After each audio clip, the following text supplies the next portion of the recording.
Thank you, Clockwork. Good job on your first hosting test. I do just want to give a little bit of context, because obviously we are seeing very interesting rosters. I think what you guys were saying about Saigon Buffalo, just giving their rookies a run, completely correct. Over on the side of Flash, we did hear that Yoshino actually got COVID about a week ago. Apparently he was all right. He's vaccinated and all that. He's okay. But he might still just be feeling a bit rough. So they're actually bringing earlies in. He's not a top laner. He's a mid laner. So that's why I don't think it's just a normal sub. Earlies and Zodiac were just added to the roster officially. I think they've been around Flash for a little while, but they were officially added to the roster, I think, like yesterday. So, yeah, I think Yoshino might just be feeling a little bit rough. Get the rookie in. He's playing Tryndamere. It's really not that hard. Yeah, I mean, they're continuing the Flash tradition of not actually playing top laners in the top lane, or not actually playing mid laners in the mid lane. So another mid laner has to play the top lane. Let's see how it goes. He has to play against Hasmid, which is, of course, a dangerous prospect. One of the strongest top laners, especially when it comes to punishing certain unfamiliarities with matchups or the movements. I think Hasmid, it's really cool to have Hasmid and Kiaya in this league, because of course Kiaya is the better player. He's more consistent, he has better laning phase, overall the better player, but Hasmid is more specific, and in some aspects he's better than Kiaya, so it's really cool to have this cross comparison on the two best teams of these top laners. Hasmid bringing much more diversity in champion pool and counter picks and being able to play around him, while Kiaya is the rock in the top lane all the time. And this time around, Hasmid ignite Jace with face rush. So trying to be a little bit cautious with the face rush instead of maybe a conqueror, but still not going the ghost to kite. Instead wants to try and wait out the ultimate and then ignite Airless, whatever his name Airless, I think I'm going with. We're not sure. Airless, Earlies. It's hard to know. We'll figure it out. Whatever feels best. But yeah, look, Hasmed. I just want to kind of build on what you were saying about Hasmed versus Kiaya. Nothing's going on in the early game. I think it's really interesting to talk about. Yeah, Kiaya is definitely the better player overall. I don't think that's really an argument. We can just see that. But I don't think Kiaya is the one ripping out Vayne tops. I'm just saying. Exactly. Hasmed just seems to have the better matchups in mind. And look at this. We have rookies greeting rookies as P steps into the top lane. Ribble will join him. And Earlies has already popped the ghost, dodges the abduct. Where are you going? He's on the run. He gives them the juice. Nice. And he gets on out. Wow, I did not expect him to live there. Cool movement from Ellis. I thought he was just going to nowhere with the ghost. Oh, bot lane engaged, Taki. Yes, okay. Very low. Slater in trouble. Slater going down. Shogun gets the kill. Now they're moving in onto Zodiac. I don't think he has the ability to lock in the queue, but he's got a Galio for the taunt. Ooh, not quite enough damage. Very close. But first blood regardless to the Buffalo. Okay, we are going to see the bot lane replay immediately, so no look at the top lane again. Just good play from Taki setting up Shogun, and then Shogun is still full HP with great weapons. He doesn't have any mana, as you can see, so even if his Q comes back of cooldown, he can't actually use the purple Q. I'm curious where the HP came from. Is Zodiac just not taking any damage from that auto attack, it looks like? Maybe you just activated Time War Tonic potion or something. What is Dantego doing over here? He's trying to find a way out your way, but it's not presented to him, as he is just caught on the wrong side of the tracks. Okay, entering the first ring of hell. Let's see how deep he can go in this game. Oh no. Let's see.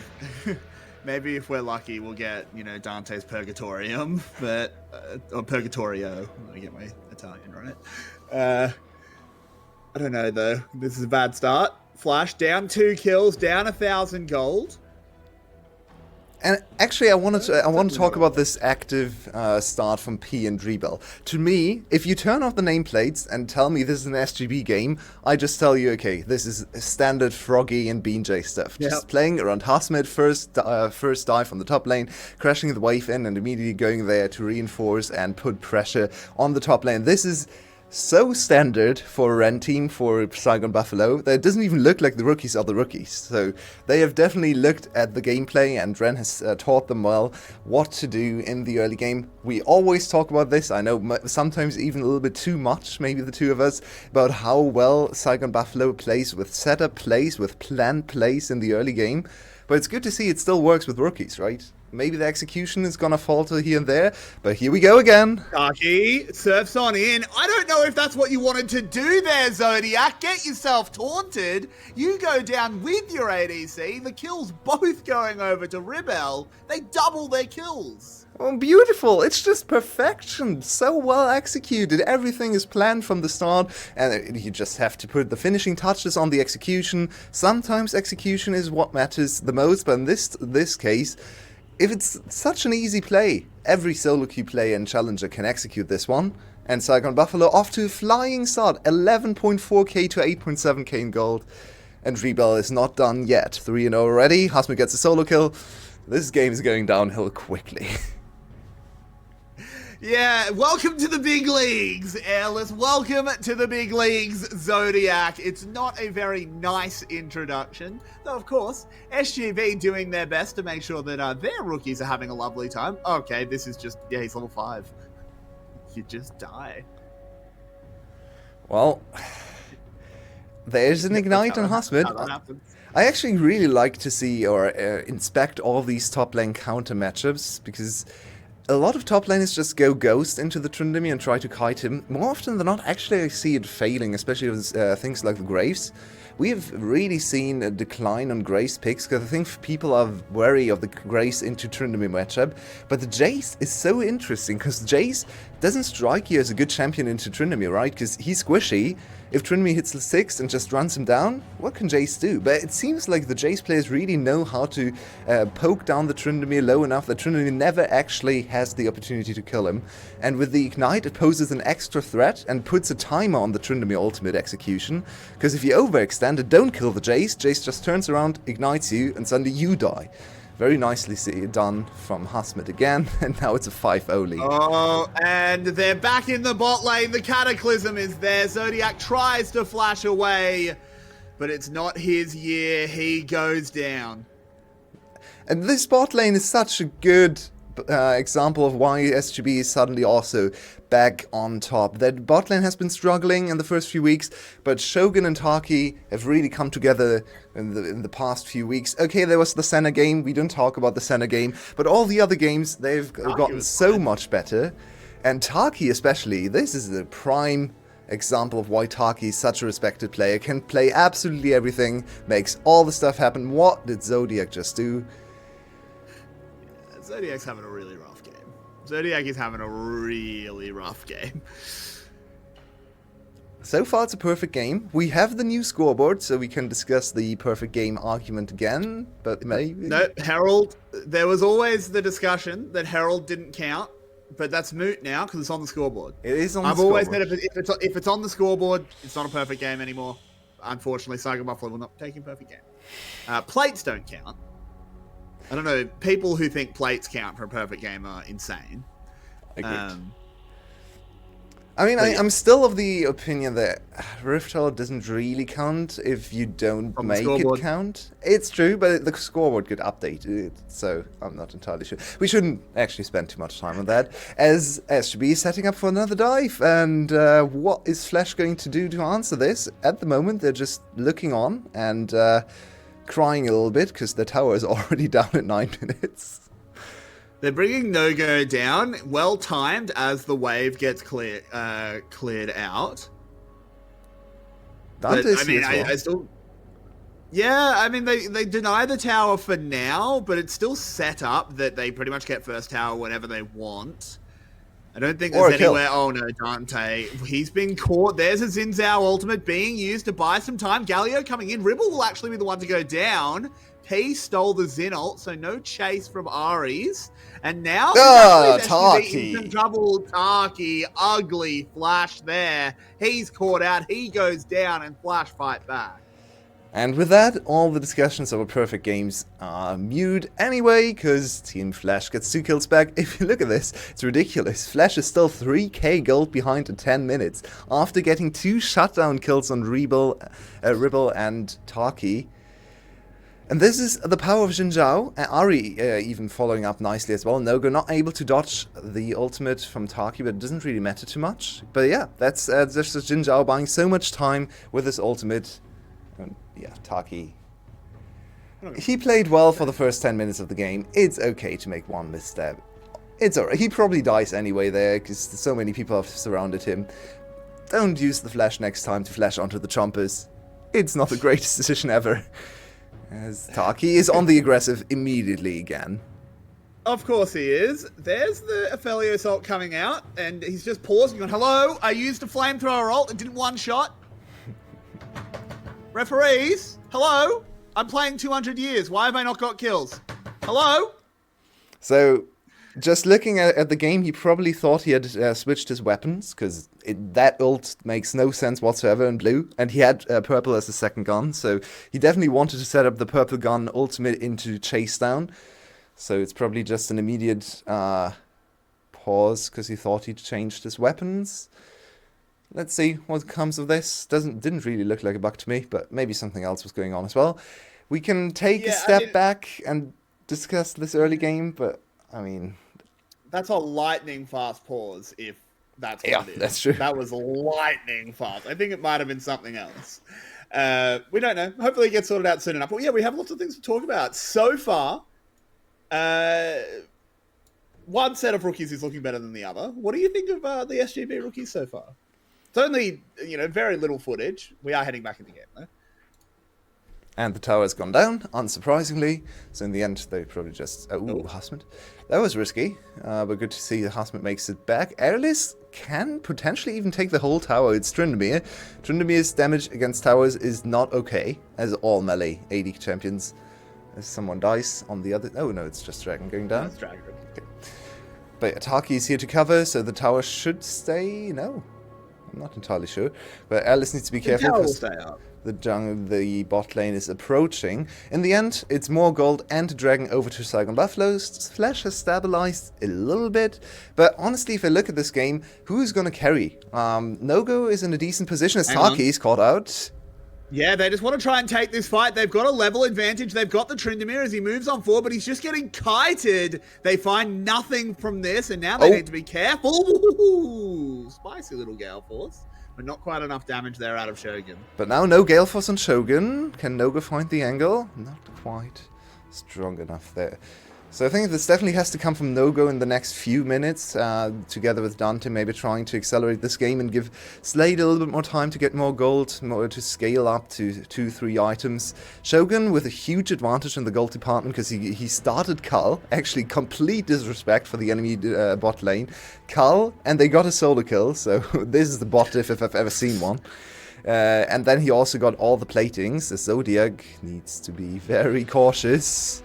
Uses the ult, moves forward. This should be a pretty easy kill onto Taki. That gets Slater excited, which means he can walk away as well. So in the end, works out well. And now Team Flash have the numbers as they come on forward. Ribble taking a lot of damage. He'll go down to Slater as well. Xin Zhao ult used by the Silas as P gets away to the tower. But suddenly, Slater is a real mean threat. And this is exactly what Team Flash needed. What they really didn't need is their top laner dying on the side lane again.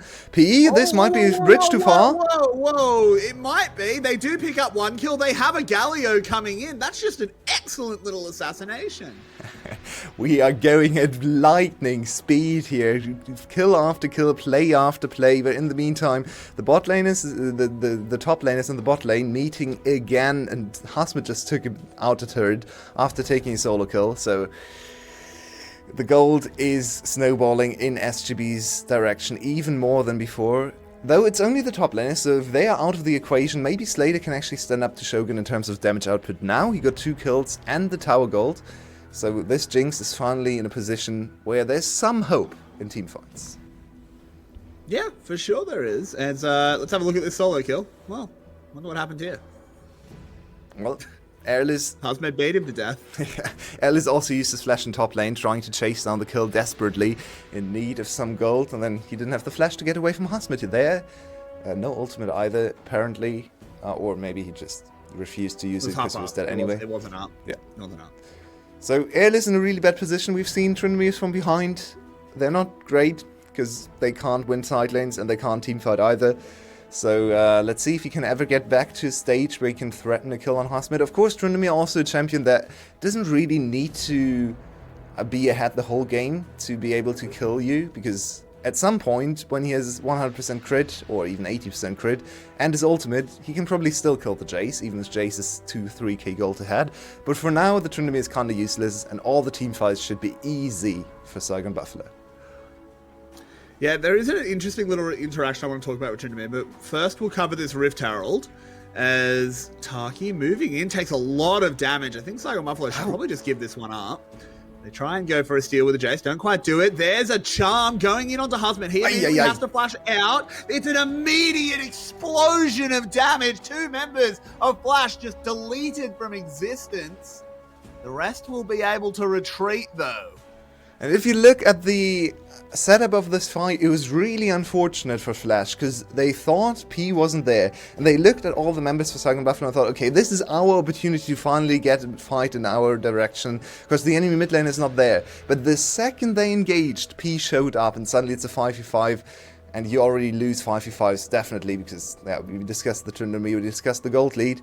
So P showing up, and the exact second the fight started, turned this one around easily. Also, Hazmed gets away with the flash very, very close there. Split second flash. If he doesn't get flash away, he probably dies instantly. I mean, it's still 2 for 1 in that case, but now it ended up with 2 more kills into Saigon Buffalo's pocket. They get another tower. 6k gold lead still active. Flash. They really need to find something. Yeah, and the little quirk of this Tryndamere in this game that I want to talk about is him falling behind is actually a little bit more detrimental than it usually is. Because obviously he doesn't want to step into a side lane against the Jace, not for a while at least. But the big person that is an issue now is Sylas. If they're even, Tryndamere wins that 1v1. Because obviously Sylas steals the Tryndamere ult, they hit each other for a while both unable to die. Tryndamere generally wins that. Just on virtue of Sylas has to pop the ult first. But if Sylas is ahead and Tryndamere has to pop the ult first, he loses 100% of the time. Yeah. So there is a very real situation where Earlers can't enter either side lane. Yeah, that's a really bad prospect. I mean, you can teamfight with Tryndamere, but from behind it's not easy, and he's 0-3, so yeah, this Tryndamere is not working out for him. He's a mid laner, we have to cut him some slack, he's a rookie and he's originally a mid laner, so don't condemn him too much for this game. He was also picked on from the start. Hazmed is the most aggressive top laner in the league, and the top laner most played around in this team. The setup for Saigon Buffalo's success more often than not, so it's certainly a hard or a very difficult prospect to come into the league as a mid lane player to replace Yoshino of all people, 3-time champion Yoshino, and your first game is against Hazmed on SGB. He's not succeeding, but that's not unsurprising. Maybe he can find something later on in the game. For now, P, actually, the mid laner for Saigon Buffalo, the new mid lane rookie, he's fallen behind a little bit in CS, and he's not too accelerated. So even though you talked about this matchup in the side lane, I don't actually think that Sylas is that big of a threat for now.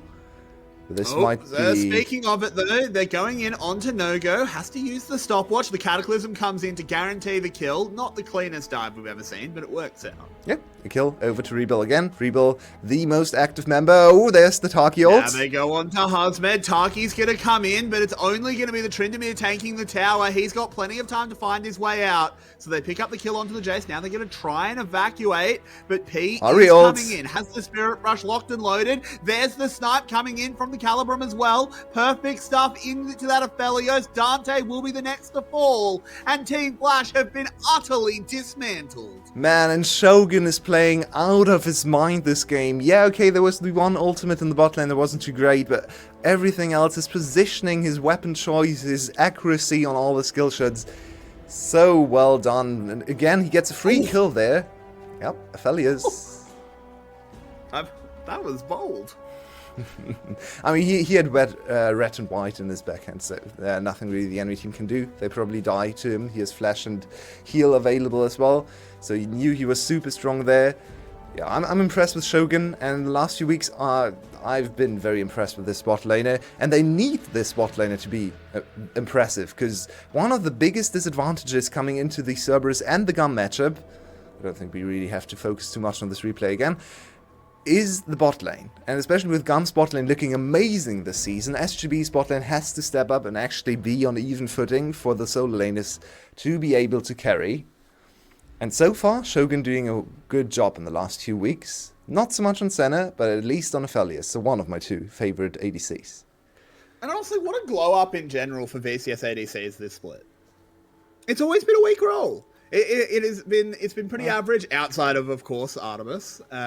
Artemis was always so clearly the best. Now I think there's a couple of other ADCs challenging him. Maybe not overtaking him yet, with, possible exception of style. But they're in there. They can play him close, which really adds a lot of dynamics and interest to our league.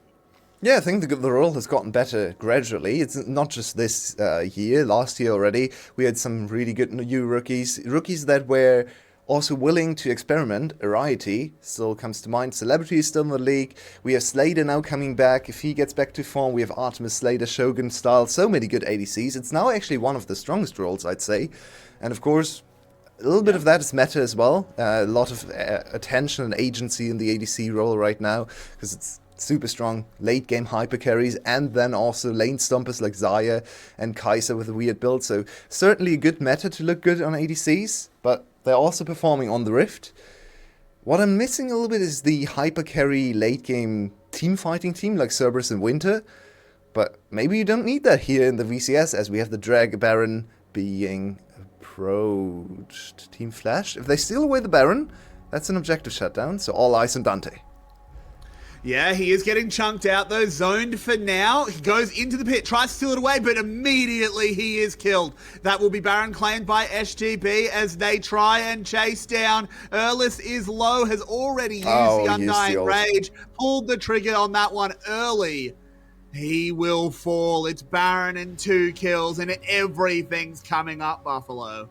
And I love to see that. Decisive, assertive, just going for the Baron. They know they can peel away the enemy jungler and just kill him when he tries to steal. They know they can collapse. They have such great CC and counter engage. It's really, really, really good to see a top team being this decisive. And Saigon Buffalo, one of the quickest teams in this split. Much quicker actually than Gum, surprisingly.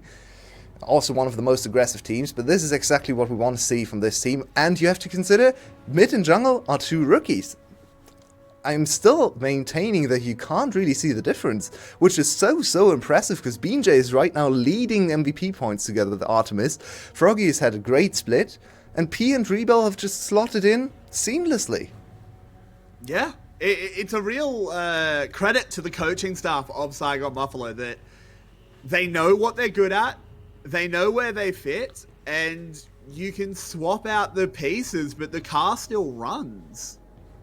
Yeah, it's one of the most impressive things about teams when they can just replace teams, players, good players, star players even, with rookies who are maybe promising in solo queue, and the team still looks the same. They're not relying on Froggy and BJ to run the show. They can just replicate the same with other players. And of course, 3 of the main players are still here, right? Taki, Shogun, Hasmid. Maybe they're still shot calling and directing the rookies. But Ribble has been so insanely active in this early game. Very impressive first game on the stage.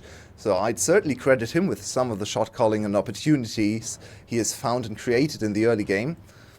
And P is there. He's contributing to the team. Maybe not the star performance, but he's basically doing what Froggy is known for as well. Roaming, setting up dives, and buying time for the other players. Oh, no-go. Bold moves forward to land an Everfrost, takes half his health bar in punishment. Look at Slater. Slater low as well, burns the heal to make sure he gets out of there, but this is just going to be an inhibitor falling. I mean, Flash has just been completely donked out of this game.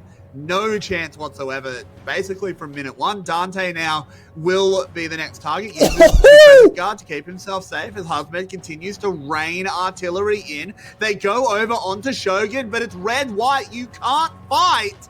As the Tryndamere desperately trying to kill him, gives him the thumbs up, gives him the how you doing, and says see you later. As the Trynd will fall, they push towards the base. Flash's health bars are looking anemic. It's another inhib down. It's another wave reinforcing, and SGB may well just end it here. They certainly want to, and they do have the weapon setup. Is Taki safe? Taki caught, but he's got the stopwatch. He is very safe. Ribble dives into the backline with the Cataclysm. Damage. Trying to set his team up. The damage is immense. The Nexus is under siege. Husmed pads